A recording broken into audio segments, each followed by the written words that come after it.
तरी चालेल. हे काय ऐकते मी? गुरुजी, हे चालेल का बरं?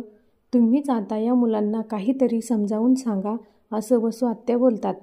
त्यावर गुरुजी बोलतात, पार्थ, असं कसं सांगू शकतो तू तुझ्या बायकोला की मंगळसूत्र नाही घातलं म्हणून चालेल?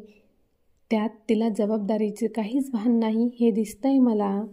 गुरुजी बोलतात, काव्या, एक गोष्ट लक्षात ठेव. लग्न झाल्यानंतर आपली इच्छा आणि मतं हे माहेरी सोडून यायची असतात. इथं सासरी आल्यानंतर सासरच्या माणसांच्या इच्छा जपाव्याच लागतात. मंगळसूत्रापेक्षा दुसरा कोणता मोठा दागिना आहे? विवाहित आहे म्हटल्यानंतर मंगळसूत्र हे घालावंच लागणार. त्यावर लगेच वसू आत्या बोलतात, ते काही नाही हो गुरुजी, इनेच लपून ठेवलं असणार मंगळसूत्र. हो की नाही? आजकालच्या मुलींना मंगळसूत्राचं काही महत्त्वच माहीत नाही म्हणून करतात ते असं. हो की नाही काव्या? आम्ही हे ऐकलं होतं उडतं उडतं. हिला लग्नच मान्य नाही. पूजेसाठी आलेल्या बायकापैकी एक बाई असं बोलते. त्यानंतर दुसरी बाई म्हणते, जिला लग्नच मान्य नाही तिला मंगळसूत्राची काय किंमत असणार? त्यावर तिसरी बाई म्हणते, जाऊ द्या, आपण पूजासाठी आलो ना, घ्या मग पूजा करून. नाहीतरी आजकालच्या मुली मंगळसूत्र घालतच नाहीत. गुरुजी बोलतात, पूजेचा तर इथे प्रश्नच येत नाही. मंगळसूत्र शोधल्याशिवाय पूजा होणार नाही. हे बघा प्रेक्षकांनो, गुरुजी असं बोलल्यानंतर घरातील सगळंच व्यक्तींना आश्चर्याचा धक्का बसतो. सगळे एकमेकांकडे बघू लागतात. त्यावर गुरुजी म्हणतात, शोधा, सगळेजण घरामध्ये मंगळसूत्र शोधा.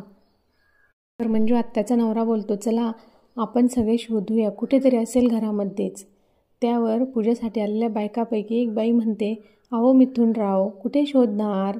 जर हरवलं असलं तर सापडणार ना, जर मुद्दामहून ठेवलं असलं तर कसं सापडणार? तर वसू आत्या बोलतात, अगदी बरोबर बोलली. अगं मुद्दामहूनच हे मंगळसूत्र हिला घालायचं नव्हतं.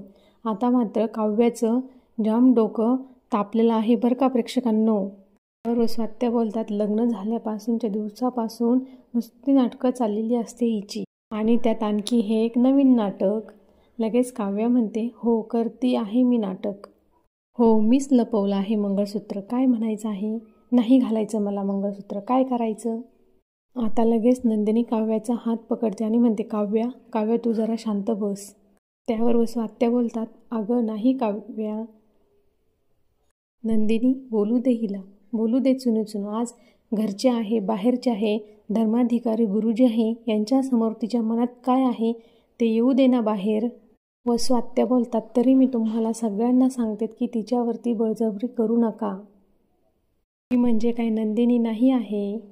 जर का नंदिनीचं मंगळसूत्र हरवलं असतं ना, तर तिला केवढा गिरीटा आला असता आणि एवढ्यात 100दा माफी मागून झाली असती नंदिनी. रडली असती बिचारी.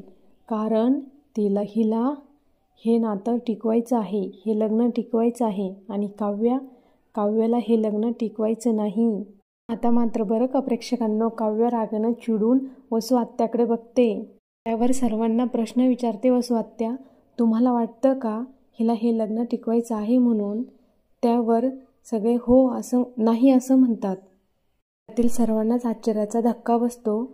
मानिनीताई तर सुन्न झालेल्या दिसतात ऐकून. त्यावर विक्रम लगेच वसू आत्याला बोलतात, वसूताई, हे सगळं आत्ता काही बोलायची गरज आहे का? त्यावर पार्थ बोलतो,